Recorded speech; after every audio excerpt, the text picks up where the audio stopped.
Alrighty, here we go with episode 263. Let's go and get into it.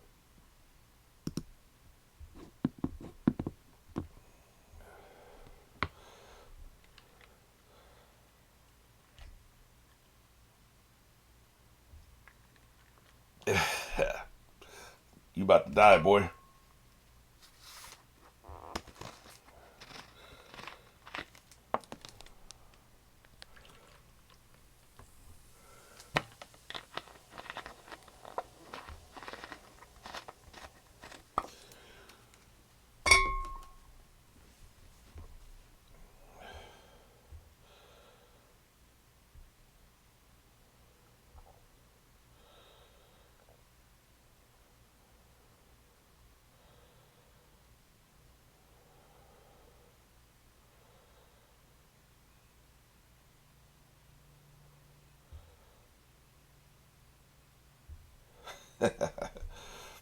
That just what we have here is a failure to communicate.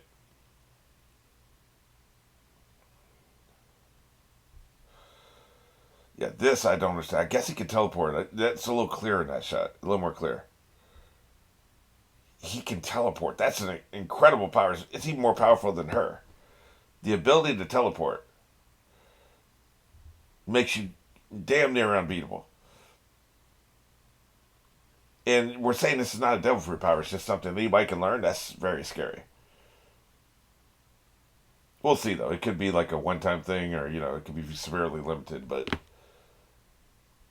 that's definitely interesting.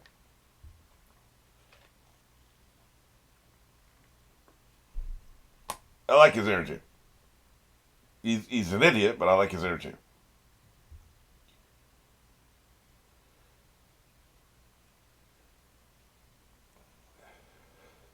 Maybe that's why she's so scared, because as powerful as she is, this is a hard power to beat. I still think her power is better because he can appear somewhere, but then he'll immediately have a chokehold on himself, right? That's why I think she's so unbeatable, because there's no defense, there's no keeping her from creating a hand out of your body and choking you or covering your eyes, tripping you. It's just fully utilize and fully realize her power is overpowered. It's unbeatable. Like being able to teleport is also pretty powerful, but it's not as powerful as hers. But here's the thing: she's got to sleep sometimes, so there's no place. It depends on what the limits are, right? Like maybe it's line of sight. I don't know. He might have been able to see far enough where he could have went behind him. It could be line of sight. It could be have to look at a photograph like Jumper. We just don't know. Depending on what the limitations are, sometimes it's just you have to have been in the room before. Like there's no way to barricade yourself in certain circumstances, or if it's a room that's ever had a photograph taken of it, possibly, right? So like I'm saying, like it depends on what the limitations are, but it's entirely possible.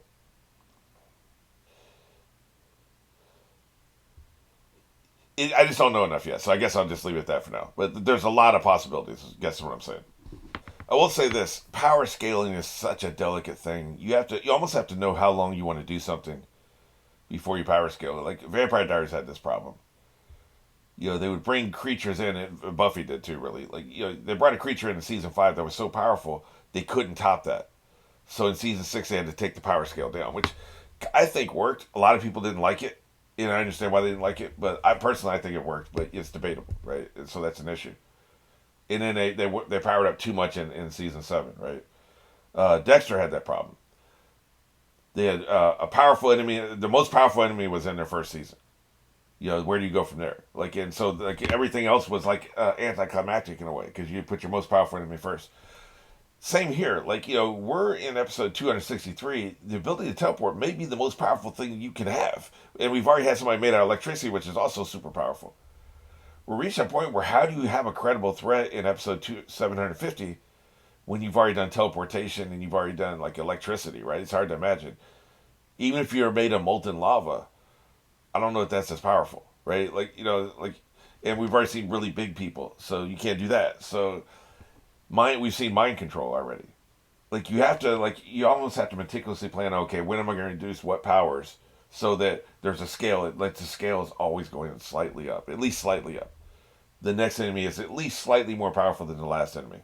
You don't want to have your most powerful enemy as number three, and then you have 17 more enemies after that. Like, power scale is an issue. And I assume he's one of the smartest authors I've ever seen, so I assume he knows what he's doing. And sometimes, like, something can seem really powerful, but it's actually not because you have severe limitations. So that'll be interesting to see. Maybe we'll get some illumination here. 3, 2, 1.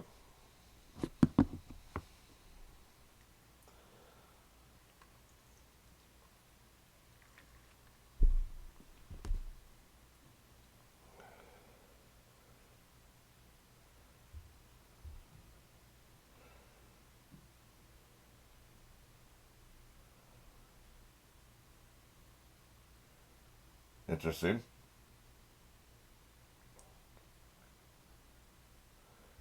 Oh, that's right. He did have the door fruit. We already knew that. I see. Okay, that was something we already knew. They had already foreshadowed that.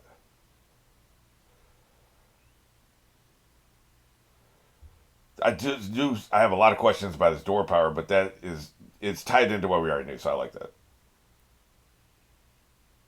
Jesus, man, he's just a guy too, right?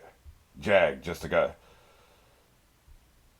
His powers are his mind and his inventions, and that's it. So he's the weakest member of the crew for that reason. He can't really take much punishment.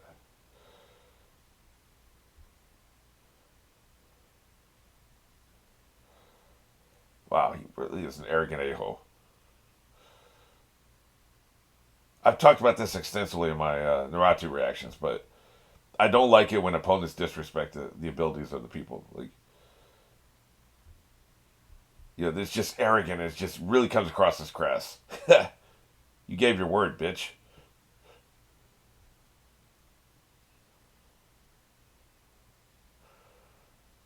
Cry me a river. Then that means the deal's off, right? So that means I get to go, right?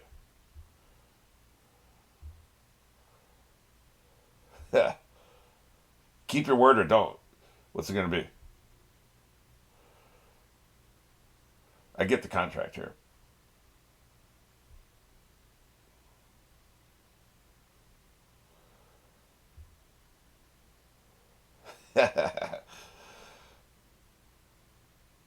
I admire his spirit so much. He's really grown on me. He was a caricature for so long, but now, like, we see who he really is.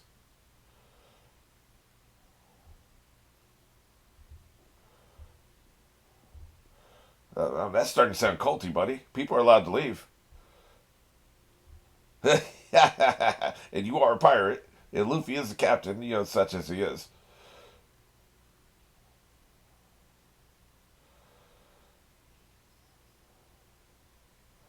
Maybe this finally reaches her. This will be the true meaning of him being the captain. What's the dot? She's remembering something.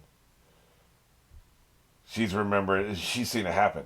She's seen the 100 ship fleet or whatever. She's seen what they're capable of. Capable of. Yeah, I get you. That's why she's so afraid of him. That makes sense. That's what she's been hiding. They're under her thrall, or she's under their thrall. Dude, I said no harm, man. Like, you're breaking the contract. Like, but she's not. She's still gonna go along with him because she's afraid. I get it.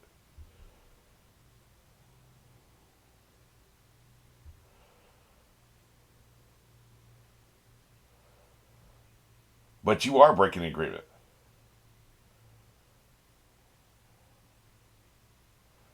Yeah, that's right. Give up. Give it up. Tell them what happened. Right.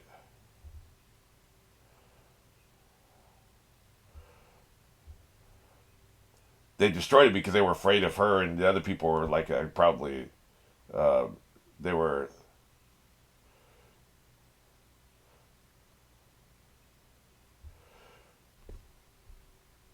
they were intellectuals like she was. Is what I was gonna say. And ships can be sank, man. I'm just not. I'm not feeling the fear of what this threat. I'm, I'm probably supposed to be more afraid of the threat than I am. Ships can be sunk, right? But it's a credible threat to her, right? I get it. It's not like it's bad writing or bad setup or anything. Maybe it's too abstract. 10 ships, 5 vice admirals. Yeah, yeah, yeah, yeah. I don't care about your sympathies. That's what I'm saying. I'm kind of with him on this. Hey, the door is creaky, or is that his the yeah. It may have been the floorboards under his feet creaking.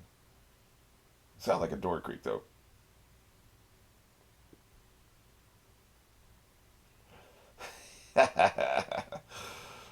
Hey man, they gave it a good shot. This was a good attempt. It's not their fault it didn't work.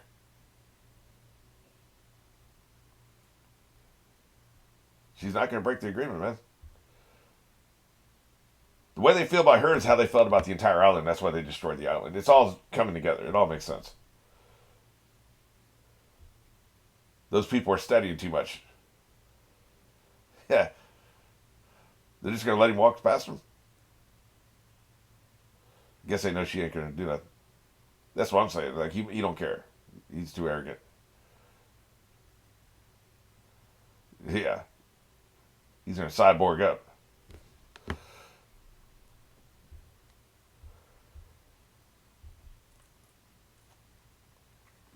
Yep.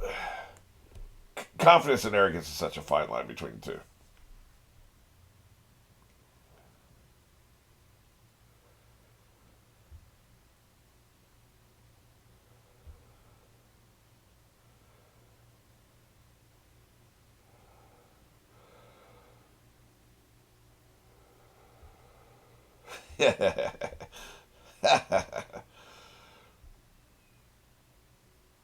Well, at least he didn't die. Don't rib at me, you jerk.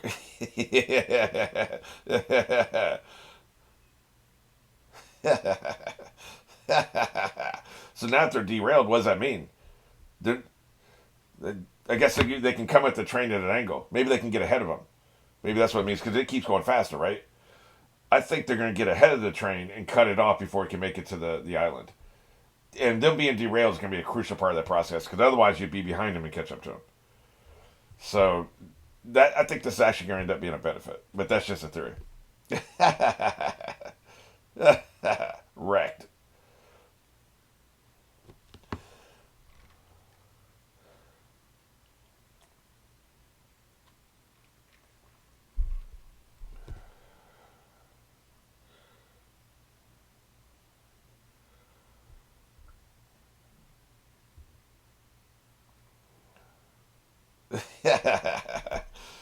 I like it when the cheerleaders are happy, which is most of the time apparently. Not now though. They're going full vampire teeth afraid. Yep. We could do without the snot bubble. I'm going to choose to believe he was chewing gum when he fell asleep. Look, man, he needs to conserve his energy. Whenever he does one of his energy blasts, it takes a lot out of him, apparently.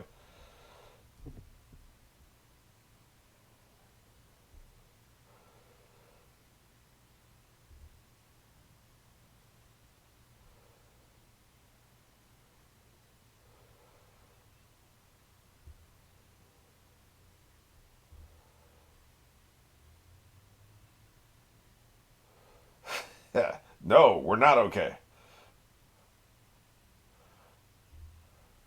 She better know where she's going. Guess she's going to figure it out. Maybe they're going to go faster. That's what I think. She's got to figure it out, man. She's going to cut off that train. Right. Gotcha. That was smart.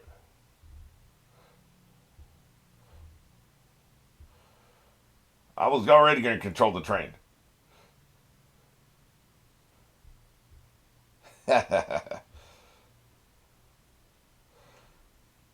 Nothing about her reassures me, though. And half the job is in her hands, so that's a little scary. Luffy's over there still fighting a stupid frog. A frog with teeth, too. Do they have teeth?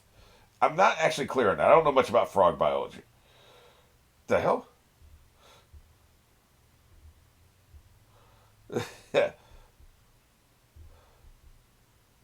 I guess he recognized her voice because she was out there screaming, right?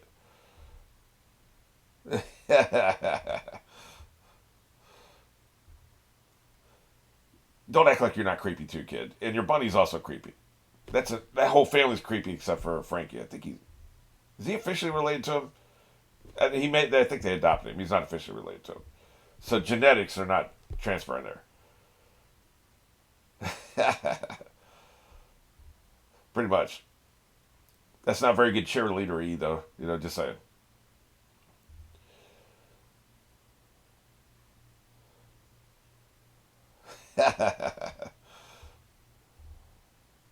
So they separated, huh? Are they still on the train?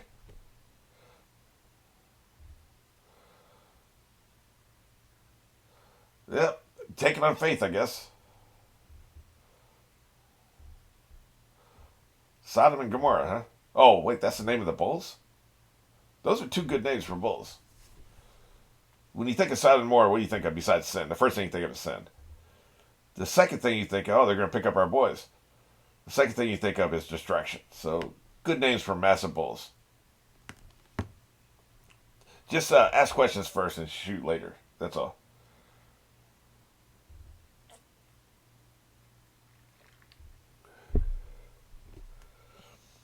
Yeah, he's not in a good mood. Spring eyebrows. Creepy. Not as creepy as when an asshole's using one of those, though. Then they start screaming and glaring. They're about to get cut off. Also, like it's dawn, apparently. Like, yeah, this has been happening for a while, man.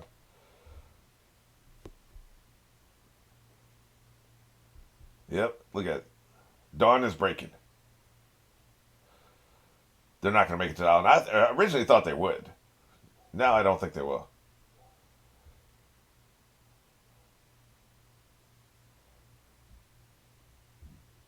So he's alive. Their adopted father, whatever his name was, Tom. Was it Tom? I think it was Tom. Look at him. He's happy now. He gets to see him one more time before he dies. They've been having Tom make ships. I bet That's why they kept him alive.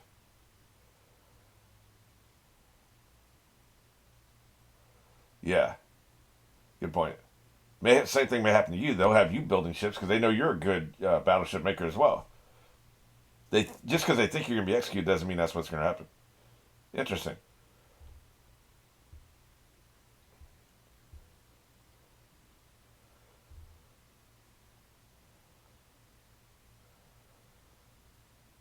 Of course, they're going to interrogate him first, right? Right. I wonder if they always plan to keep a couple people on the island alive. It doesn't seem like it, but it seems like it worked out in their favor that this happened.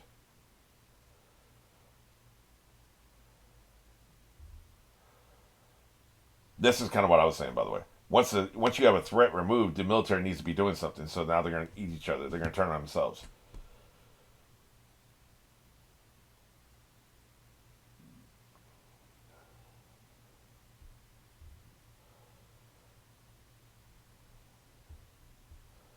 Right.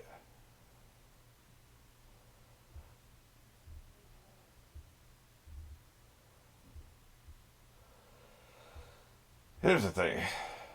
Fear doesn't have to be rational. I don't think hers is. And it's ingrained in her from a very young age. So you don't rationally examine something that you've been living with for all your life, right? Maybe if we rationally examine gravity, we would be like, wait a minute, this doesn't make sense. I don't know. We've been living with it our whole life, so we don't even question it, right?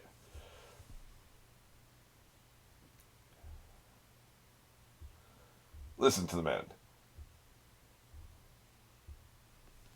right? He Tom had a huge influence on him.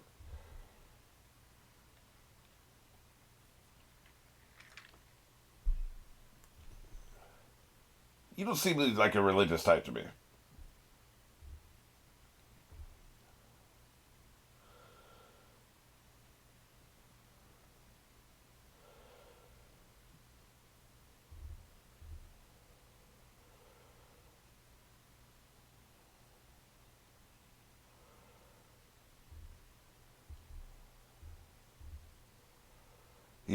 He's got the scars from constantly attacking the train. I'm glad I was told that, by the way.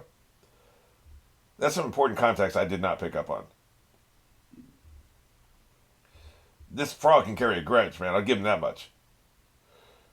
Despite what I said, frogs are not badasses and they should not be depicted as badasses. Since we're doing that here, I like him a lot. I like what he's doing. I like his energy. I like the fact that he can hold a grudge for a really long time because I understand that.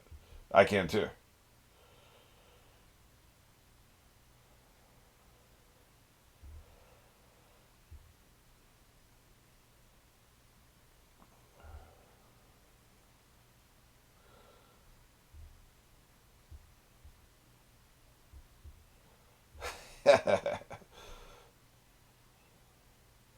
I guess we're gonna get a reunion. Hopefully they don't depict it because these are not too attractive people. We don't really need to see them swapping spit. Just saying.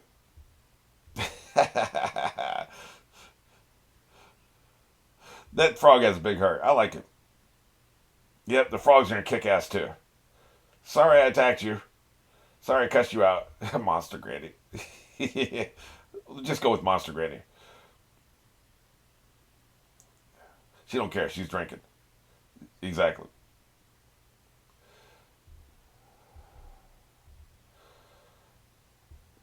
Yes, you have actually. A lot of time. It's really fast. It never stops. So let's go, man. So now he's gonna sit on the frog. Luffy will fight somebody, but then he'll get over it too. I like it. Wait, they're there? Shit.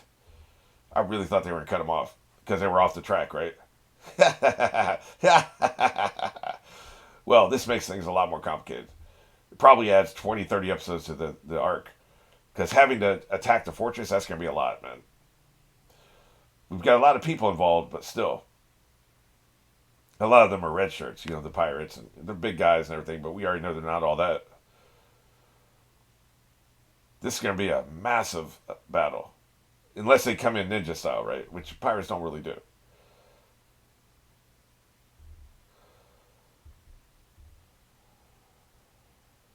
Uh,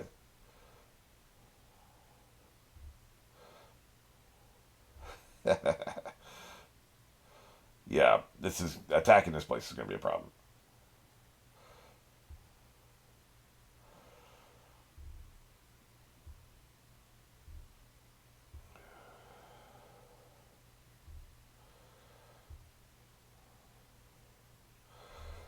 Really big, apparently. It's like one of the biggest fortresses, if not the biggest fortress, right? In the Navy, anyway. The Marines, I guess. Oh, shit. That. I don't know, man. That's not a good design. That's not a good design, man. That's very poor because, like, all you need is, like, you got a weak spot. Like, that's, it's like a spoon, right? If you had enough energy, you could direct that energy at the weak spot. The entire thing would become separated and crash down and destroy the entire facility.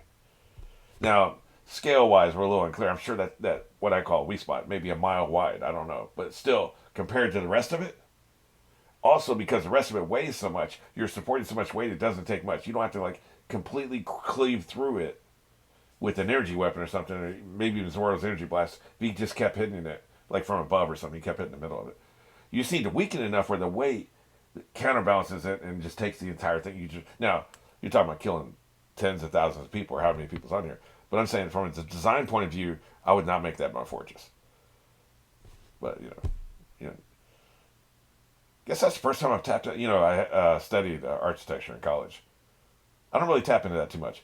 But one of the things we did was we had to, and we're talking about 25 years ago, so I don't really remember the terminology in the math right now off the top of my head. But you had to be able to calculate how much something needs to be supported, like how much something weighs. Okay, so in other words, say you've got a room that's 10 feet wide and it's 14 floors up. Okay, how much weight can you put in the center of that room and it be supported when you don't have a column in the middle of the room?